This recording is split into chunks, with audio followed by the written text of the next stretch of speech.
leaders, they should send in a negotiation team with a clear target. So this is what we want, and this is our walk-away position. This is your license to negotiate. And this is also an agreement. It's also a decision. And what we see very often, that leaders are telling the negotiation team, let's try to get the best out of this deal. So it's very vague, it's not a specific target. Yeah. Why is that?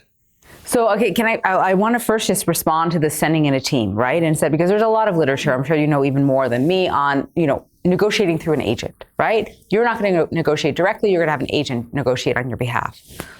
And the reason that many people do that is exactly what you said, right? You detach emotion from it.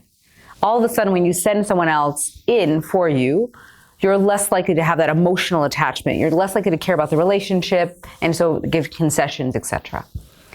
I think there's also, as a social psychologist, and we talked about I was a former ethicist, I also see some danger in that, in the sense that, number one, I think emotions are really critical. I understand sometimes in negotiations, you want to make decisions as void of emotions as possible.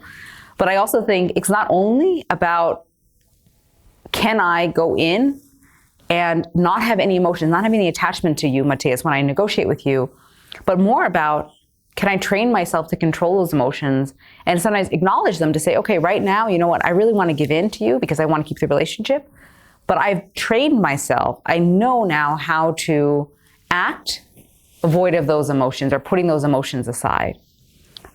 As I said, as an ethicist, I've also seen many situations where agents, they go for that best outcome, but because they're not necessarily the principal, they don't have those same ethical concerns. And sometimes unethical things can happen in that negotiation when you yourself are not the negotiator.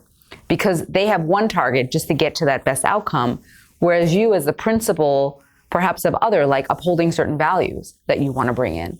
So I think to me, it's not black or white. Yes, you might get a better outcome because you have less emotion when you're not negotiating yourself. But I think there's also other downsides that might come in when you are not negotiating, or when someone's negotiating on your behalf, when you are not the one negotiating.